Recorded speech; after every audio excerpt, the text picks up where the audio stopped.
Hello, everybody. Welcome to this video in which we're going to talk about the rationale behind quantity discounts. Right? So, why do suppliers give quantity discounts, and how do they design quantity discount schedules? Right?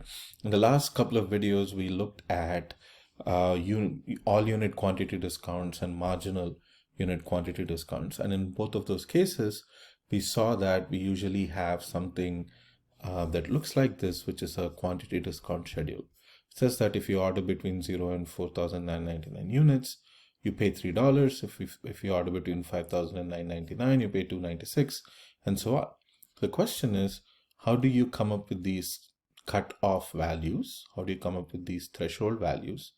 And how do you come up with these unit prices? What is the rationale behind it? And let's look at one example of how these things are done, right? So quantity discounts can be actually used as a method to improve coordination within a supply chain. And it also can be used to extract any surplus through some price discrimination. And to do that, let's look at a simple example. So in this example, we'll assume that there is a manufacturer that manufactures vitamins in bottles and sells them. Now, the retailer that sells these vitamins, they have an annual demand of 120,000 bottles. Their ordering price, the cost of placing an order is $100 per order. They value holding cost at 20% of the inventory, and they buy the vitamin bottles from the from the manufacturer at $3 per unit. Now, as for the manufacturer, the cost to manufacture the actual vitamins is $2 per bottle. They also have a holding cost of 20%, and they have a cost of placing an order. So for them, it is cost of manufacturing more than cost of placing an order. For them, the fixed cost of manufacturing one round is $250, right? So the question is, why would you give out quantity discounts? What's the rationale behind quantity discounts? So what we'll do first is we'll look at what happens if there is no coordination between the supplier and the the manufacturer and the retailer. And then we look at a case where there is some coordination between the supplier, the manufacturer, and the retailer.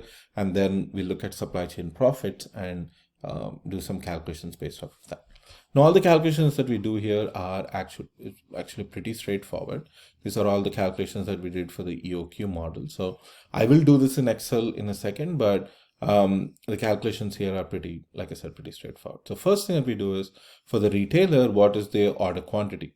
So the order quantity for the retailer is 2 times demand times the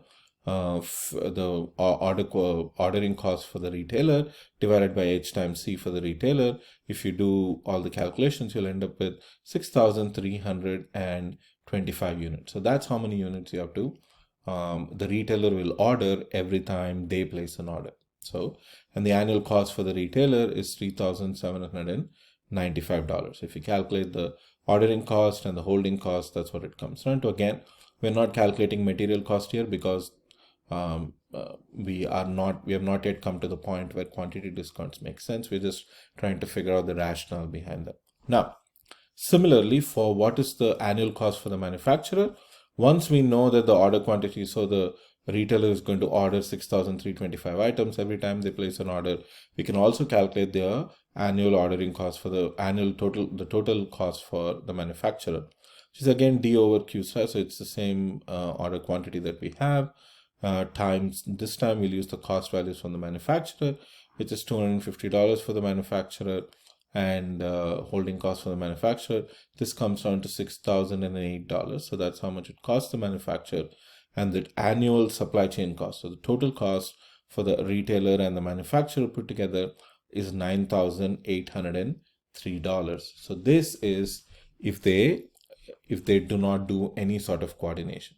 But if somehow there is somebody who knows what's happening with the retailer and what's happening with the manufacturer and puts them all together, what we can do is we can calculate the optimal lot sizes using overall data. So the total cost is not just the cost for the supplier and the cost for the manufacturer, but the two costs together. So if you added the two costs together, you'll notice that the D over Q and D over Q are similar. So you can add the ordering cost for the retailer and the manufacturer together.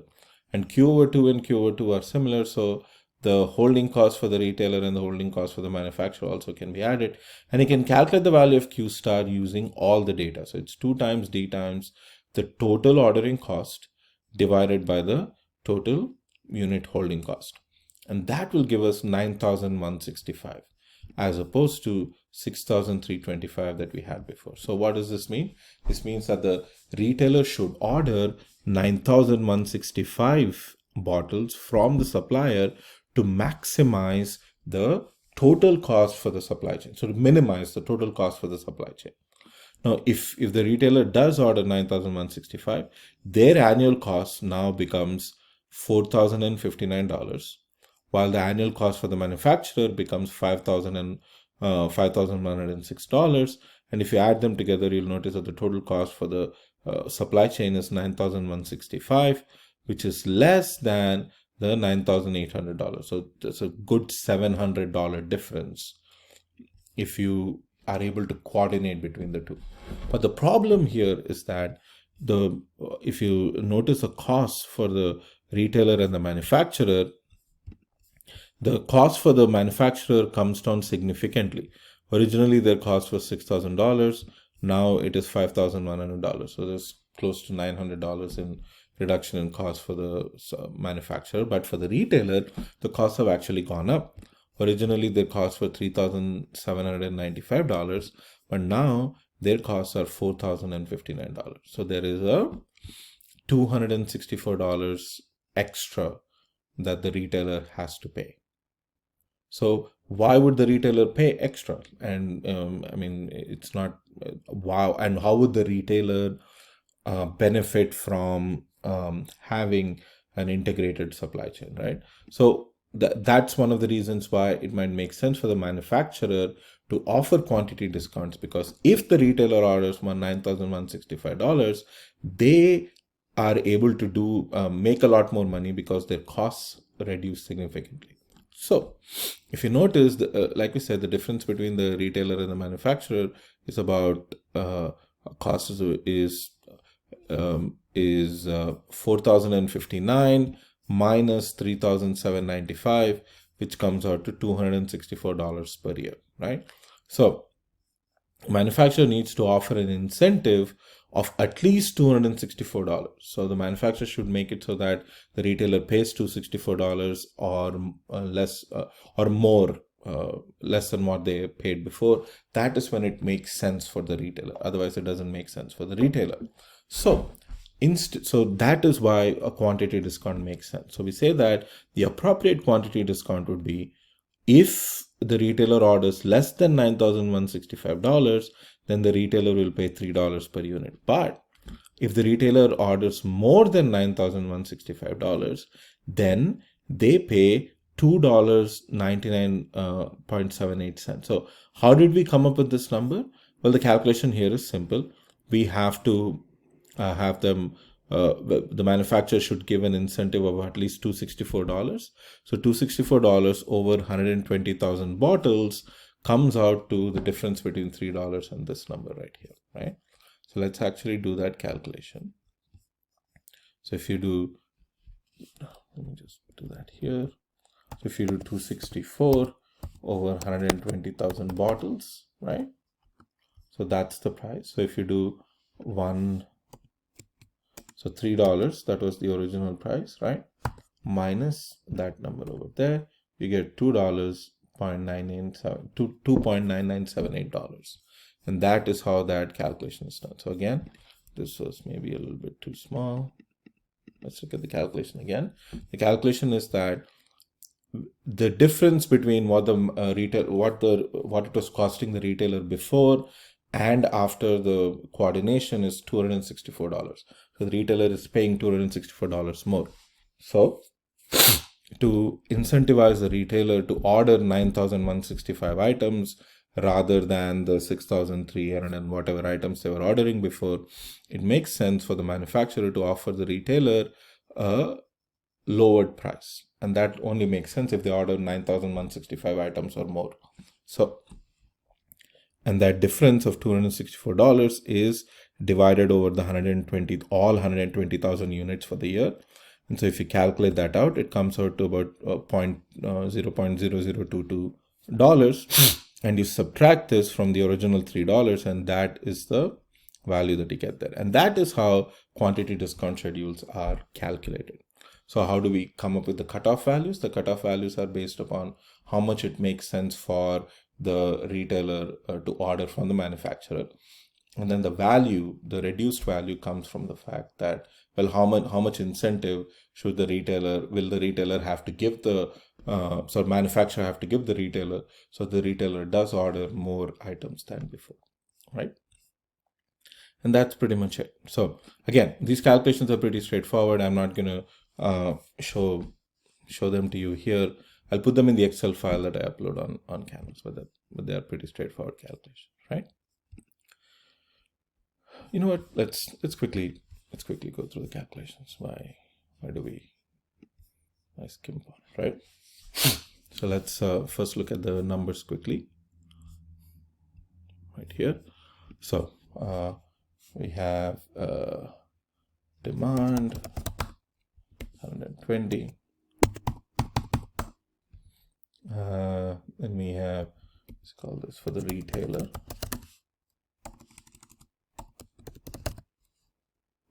That's the manufacturer.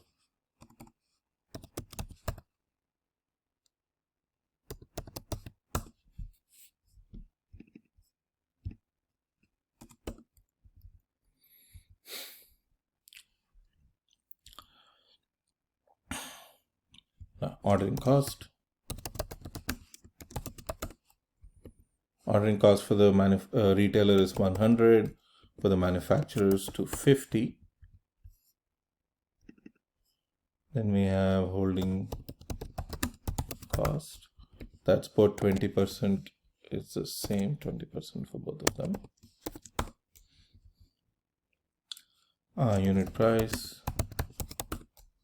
So the manufacturer buys from the retailer buys from the manufacturer at $3. I don't know why I do.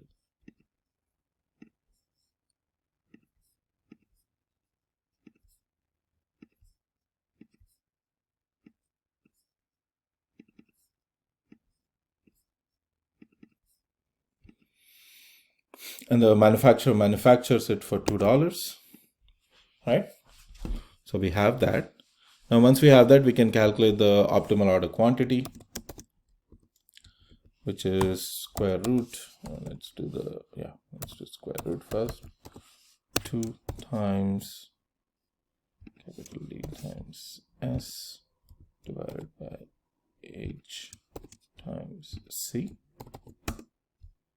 Of course, let's round this.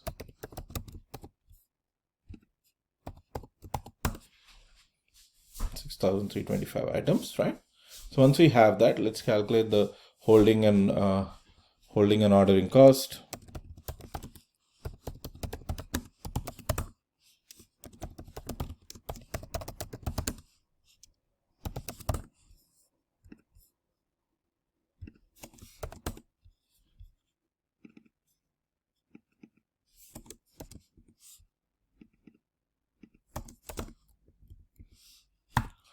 So that will be Q over 2 times H times C.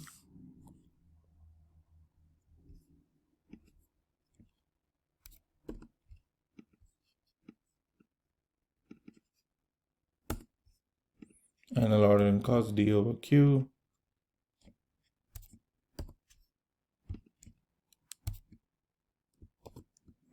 Times the ordering cost here.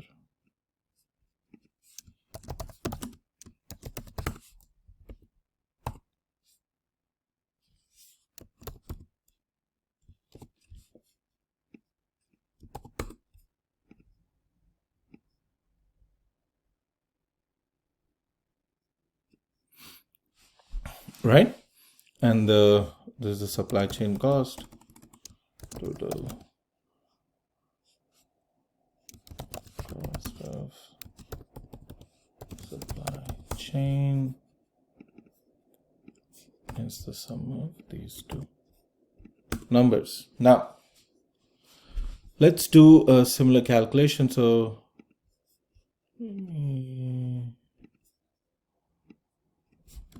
no coordination, right?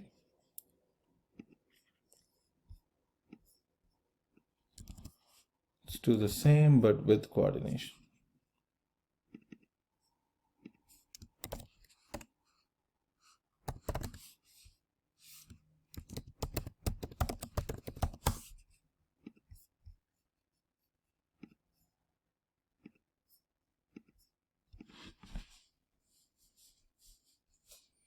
Now here, when we calculate the optimal order quantity, everything changes. So instead, the demand remains 120, but the ordering cost is 100 plus 250, right? And the holding cost is still 20%. I guess let me do that.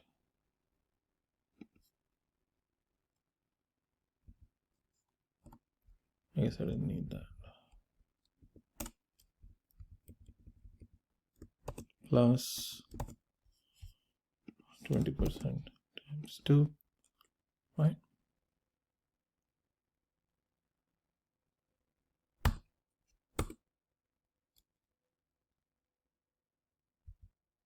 Right. Close that. 9,164, right? With that,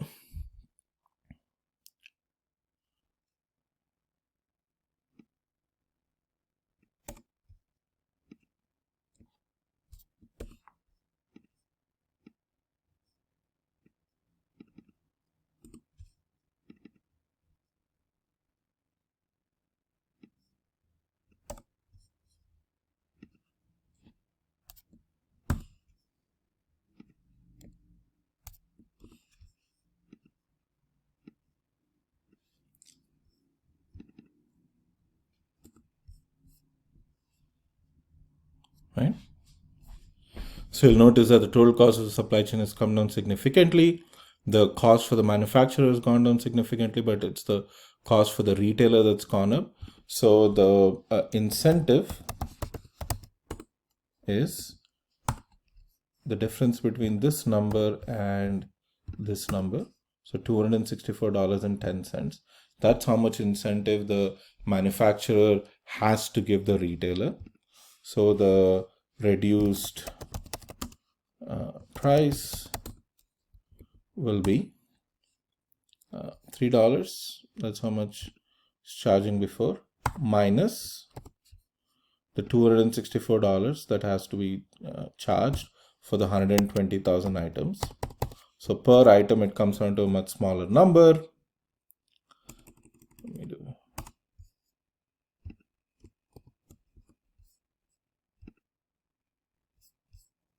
Show a couple more decimal places. There you go. So it'd be $2.99.78. So that's the reduced price, as opposed to the $3 that the manufacturer is charging the retailer. So, I mean, especially with larger quantities, these fractional prices actually make sense. So, but that's basically what you have, right?